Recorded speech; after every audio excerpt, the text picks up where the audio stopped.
Balochi leader మిర్ యార్ బలోచి ఈరోజు ఒక పెద్ద డిక్లరేషన్ చేశారు. బలోచిస్తాన్ రిపబ్లిక్ అని చెప్పి డిక్లేర్ చేస్తూ ఇంకో మాట కూడా, భారతదేశంలో మేము ఒక ఎంబసీ క్రియేట్ చేసుకుంటాం, దానికి పర్మిషన్ ఇవ్వమని చెప్పి భారతదేశాన్ని అడిగారు. అసలు ఈ బలూచిస్తాన్ ఇష్యూ ఏంటి?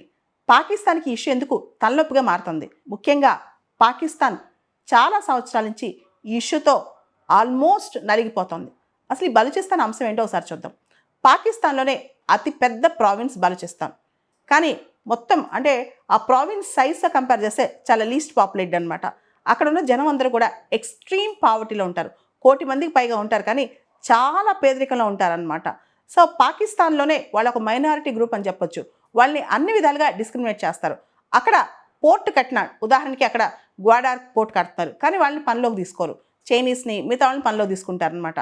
అదేవిధంగా అక్కడున్న మినరల్స్ మైన్స్ మొత్తం పాకిస్తాన్లో మినరల్ రిచ్ ప్రావిన్స్ బలూచిస్తాన్, కానీ అది బలూచిస్తాన్ డెవలప్మెంట్కి వాడరు.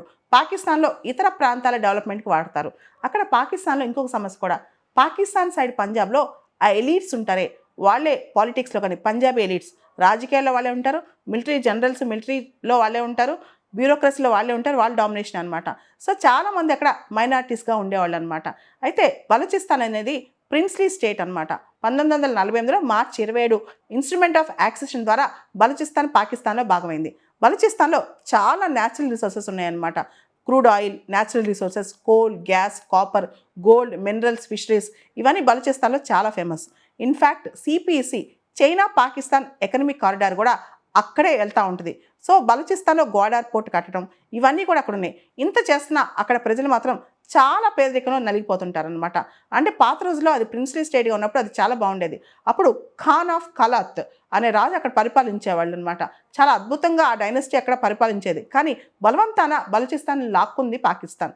ఆ తర్వాత మనం చూసాం రీసెంట్గా కూడా బలోచి రెబెల్ గ్రూప్స్ వాళ్ళు బలోచి ప్రావిన్స్లో క్వెట్టా దగ్గర ఈ ట్రైన్ పైన అటాక్ చేశారు. అటాక్ చేసి ప్యాసింజర్స్ని పట్టుకున్నారు, కొంతమంది చంపేశారు కూడా. ఫైనల్గా పాకిస్తాన్ ఆర్మీ వచ్చి ఆ ట్రైన్ని విడుదల చేయించింది. కానీ బలోచి రెబల్ గ్రూప్స్ యొక్క స్ట్రెంత్ కూడా ఇక్కడ మనకు తెలుస్తుందన్నమాట. ఇక్కడ బలోచి లిబరేషన్ ఆర్మీ అని చెప్పి 2000 సంవత్సరంలో ఒక ఆర్మీ ఫ్లోట్ అయింది. వాళ్ళు బలూచిస్తాన్కి ఇండిపెండెన్స్ కావాలని చెప్పి పోరాటమే జరుపుతున్నారనమాట. మాకు ఇండిపెండెన్స్ కావాలి, పాకిస్తాన్లో ఉంటే మేము ఉండలేమని చెప్పి చెప్తున్నారు. మా దగ్గర చాలా గ్యాస్ రిజర్వ్స్ ఉన్నాయి, ఆయిల్ రిజర్వ్స్ ఉన్నాయి, మినరల్ రిసోర్సెస్ ఉన్నాయి, కానీ మమ్మల్ని మాత్రం చాలా చిన్న చూపు చూస్తున్నారని చెప్పి వీళ్ళు చెప్తున్నారు. మా దగ్గర దొరికే రిసోర్సెస్లో చాలా తక్కువ రిసోర్సెస్ మాకు ఇస్తున్నారు, మిగతా రిసోర్సెస్ అంతా మీరు వాడుకుంటారని చెప్పి చెప్తున్నారనమాట. ఇక్కడ ఒక లేడీ గురించి ప్రత్యేకంగా చెప్పాలి, మెహరంగ్ బలోచ్. ఈవిడ హ్యూమన్ రైట్స్ యాక్టివిస్ట్ అనమాట. బలూచిస్తాన్ ప్రావిన్స్లో అక్కడ extra judicial killings, disappearances, missings, human rights abuses వీటి మీద ఆవిడ పోరాటమే సాగించింది. రీసెంట్గా ఆవిడ నోబెల్ ప్రైజ్ కూడా నామినేట్ అయిందనమాట. ఇట్లా చాలామంది అక్కడ పీస్ యాక్టివిస్టులు, హ్యూమన్ రైట్స్ యాక్టివిస్టులు పనిచేస్తున్నారు.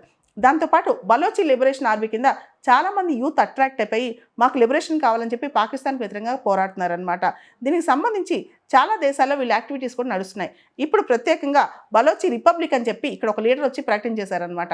ఇప్పుడు మరి పాకిస్తాన్ ఎలా రెస్పాండ్ అవుతుందో చూడాలి.